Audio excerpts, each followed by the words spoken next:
Black Lives Matter is being sued by its own members, with each side accusing the other of profiteering and being hungry for power.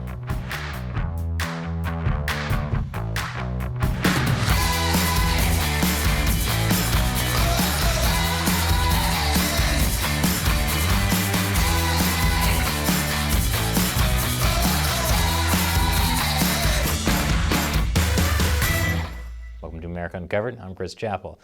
This episode is sponsored by Incogni. You probably know that companies are collecting your personal data, but you may not realize just how many. Dozens, maybe hundreds, most of which you've never heard of. And you have no idea what they're doing with your data. Incogni helps you stop them. I'll explain more at the end. So, Black Lives Matter is at war against police brutality, systemic racism, institutional white supremacy, and now itself. On the one side, you have the Black Lives Matter Global Network Foundation, which sometimes goes by BLMGN, BLMGNF, or BLMGNF. Not the easiest acronym to pronounce. It's the group that receives donations and owns the website blacklivesmatter.com. So it's what most people think of when they hear BLM.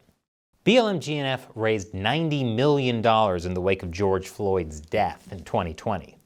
But the organization has faced legal issues with multiple state attorneys for failing to submit crucial tax and charity filings to the IRS. Because to the IRS, all taxes matter. Unless, of course, you're a billionaire with a very good accountant. Questions were also raised after it was revealed that BLMGNF bought a $6 million house in California and gave millions of dollars to their Canadian branch to buy a mansion in Toronto. People didn't even know where BLM's money was going. Well, other than into real estate.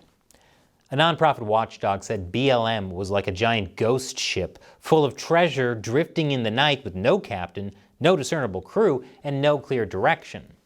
I can't tell if that's an analogy or if BLMGNF also bought themselves a giant ghost ship full of treasure.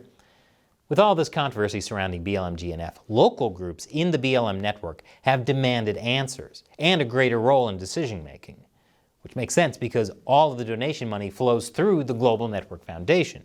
So without funding, how else can they operate? At the center of attention is Shalomyah Bowers, one of BLMGNF's current board members.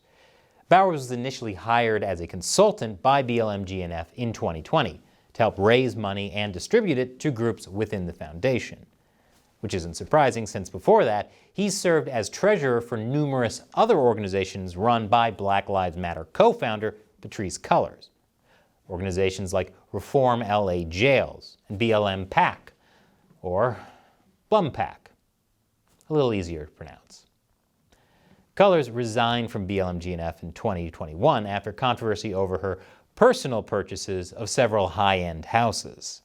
So when Bowers was appointed as a board member earlier this year, people hoped he would help rebuild public trust in BLM.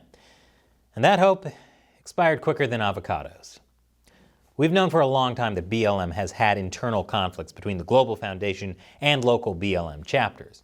But apparently things have gotten so bad that BLM wants to take BLM to court. A coalition of 26 BLM chapters in the US, UK, and Canada have filed a lawsuit against BLMGNF. What led to this point? I'll explain after the break. Welcome back. Last week, a coalition of local BLM chapters accused BLMGNF leader Shalomyah Bowers of stealing $10 million, which I think is a bit dramatic. I mean, haven't you ever taken something from work? Like a chicken tender, a stapler, or 8 figures in cash? These accusations were announced to the public at a press conference hosted by BLM LA co-founder Melina Abdullah. The BLM chapters in the suit are part of an umbrella group called Black Lives Matter Grassroots. I know, it's hard keeping these straight. BLM has more spin-offs than Marvel movies at this point. I'm surprised they don't have their own cinematic universe, the BLMCU. According to the suit, BLM Grassroots was supposed to receive funds from BLMGNF through a transition plan. This was allegedly set up when Cullors was stepping down from the organization after facing backlash for her multi-million-dollar homes. But the lawsuit accuses Bowers of siphoning over $10 million in fees to his Bowers consulting firm and keeping BLM funds as his personal piggy bank. The lawsuit also says that through a series of misrepresentations and unauthorized backroom dealings, Mr. Bowers managed to steal control over BLM-GNF as the sole board member and officer. Bowers, they say, is a rogue administrator, a middleman turned usurper. While that sounds bad, it makes for a heck of a LinkedIn profile. The suit blames Bowers for leading BLM-GNF into trouble with the IRS and various state attorneys general. It also accuses him of hiring expensive, powerful lawyers and media consultants to bully and harass the organizers and founders of BLM. According to BLM LA leader Melina Abdullah, Bowers also shut her and other leaders out of BLM's social media accounts in March by changing the passwords. Oh no. That means they can't post anything to their thirst trap account, In addition to monetary damages, BLM Grassroots wants to block BLM-GNF from using those social media accounts and website. BLM Grassroots also called on Bowers to resign from the organization. So, how did Bowers and the BLM Global Network Foundation respond? I'll tell you after the break. Welcome back. Last week, BLM Grassroots filed a lawsuit against the BLM Global Network Foundation and accused board member Shalomyah Bowers of stealing money.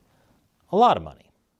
Bowers says the case against him is nothing more than a power grab by disgruntled activists trying to wrest control of the movement. So Bowers is blaming this lawsuit on factional infighting. I mean, can you really be a radical leftist movement without at least one or two factional leadership struggles? You need at least one purge for street cred. But Bowers wasn't the only one defending himself. The entire BLM-GNF got involved. A post on the BLM website from the board of directors says the allegations against Bowers are slanderous and devoid of reality. And that post definitely wasn't written by Bowers after he changed the password to the site. When BLM Grassroots filed their lawsuit, Melina Abdullah claimed they had tried to resolve these issues with BLM-GNF privately, but that it didn't work. But BLM-GNF argues that they're the ones who tried to privately resolve the issues multiple times. But it was Abdullah and BLM Grassroots that ignored them or refused to meet. Okay, this is a good start. For a classic factional struggle, you need to accuse the other side of doing the thing that they're accusing you of. But organizations that want a truly great factional struggle will go one step further, accusing the other side of being just like your biggest enemy. And BLM-GNF has that one in the bag. To the contrary, BLM Grassroots would rather take the same steps of our white oppressors and utilize the criminal legal system, which is propped up by white supremacy, the same system they say they want to dismantle, to solve movement disputes. In other words, Black Lives Matter is suing Black Lives Matter because of white supremacy. Welcome to 2022, folks. According to BLM-GNF, BLM Grassroots are the bullies, not them. Since Patrice's departure, Melina Abdullah and BLM Grassroots have sent threatening letters and attacked the livelihood of BLM-GNF's board members directly. BLM Grassroots resorted to intimidation tactics and threatening a BLM-GNF board member's livelihood. BLM-GNF also disputes that Colors promised to give all of BLM-GNF's assets to BLM Grassroots, and that BLM Grassroots had no access to BLM social media. Thank goodness.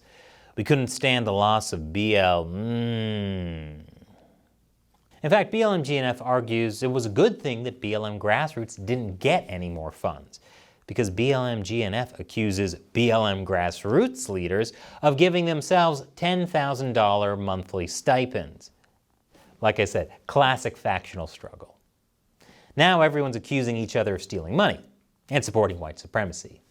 Meanwhile, donors are just like, can I get my money back, please?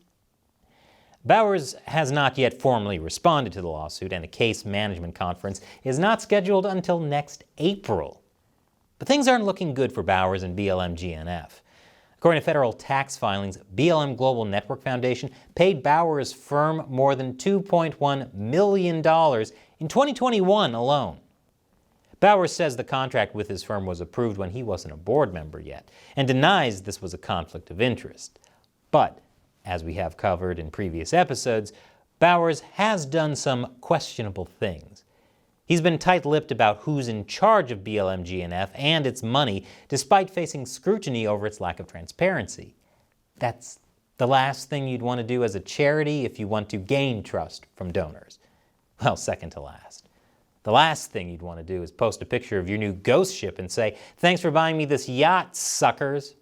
And when New York Magazine was doing a story on BLM GNF's $6 million studio, Bowers and his associates hired private investigators to try and dig up dirt on their detractors and journalists, including New York Magazine reporter Sean Campbell, who is black.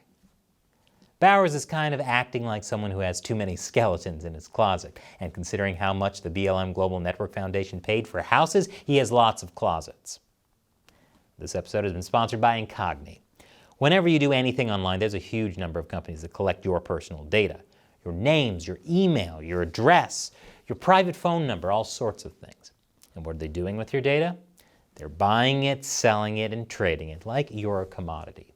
If all they do is use it to sell you products, you're lucky. Some of them use it to adjust your credit score, or potentially more nefarious things. And if any of these companies get hacked, you could be in big trouble. For example, earlier this year, Shields Healthcare Group was hacked. Data belonging to 2 million patients was stolen, including patients' names, social security numbers, home addresses, billing info, and private medical data. That's pretty scary. And if a big healthcare group can be hacked, so can all the smaller companies that buy and sell your data. This is why I signed up for Incogni. It showed me 76 data brokers that potentially had my private information. Incogni forces these companies to delete your data. There are laws that allow you to do this, but if you want to do it yourself, you'd have to figure out all the applicable laws, write letters in a specific legal way, and follow up to make sure your instructions are followed. Incogni handles this for you. Just a few months after signing up, Incogni has already gotten my details removed from 20 of these data brokers, with 34 more in progress. And I don't have to do anything after signing up. So check out Incogni using the link below, or go to incogni.com/uncovered. The first 100 people to use the code UNCOVERED will get 20% off. Get your personal data off the market with Incogni. Once again, I'm Chris Chappell. Thanks for watching America Uncovered.